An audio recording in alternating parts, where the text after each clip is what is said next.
But while military power is necessary, it is not sufficient to resolve the situation in Syria.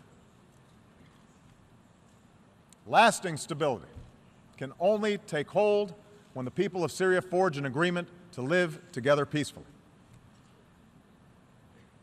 The United States is prepared to work with any nation, including Russia and Iran, to resolve the conflict. But we must recognize that there cannot be, after so much bloodshed, so much carnage, a return to the pre-war status quo.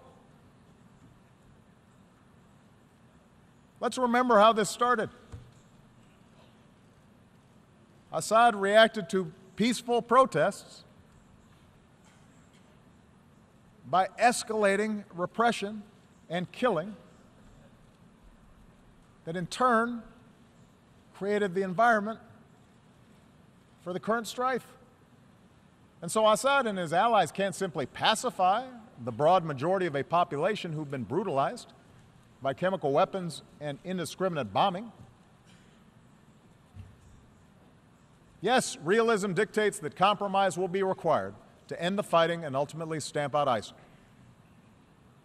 But realism also requires a managed transition away from Assad and to a new leader, and an inclusive government that recognizes there must be an end to this chaos so that the Syrian people can begin to rebuild.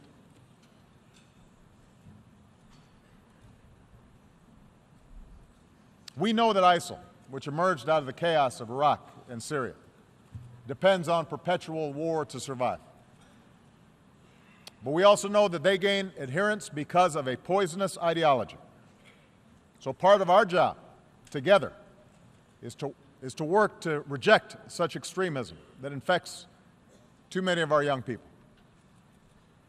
Part of that effort must be a continued rejection by Muslims of those who distort Islam to preach intolerance and promote violence. And it must also involve a rejection by non-Muslims of the ignorance that equates Islam with terror.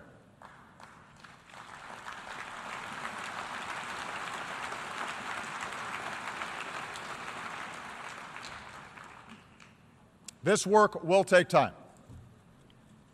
There are no easy answers to Syria, and there are no simple answers to the changes that are taking place in much of the Middle East and North Africa.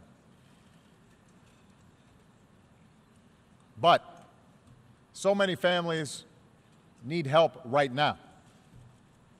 They don't have time. And that's why the United States is increasing the number of refugees who we welcome within our borders.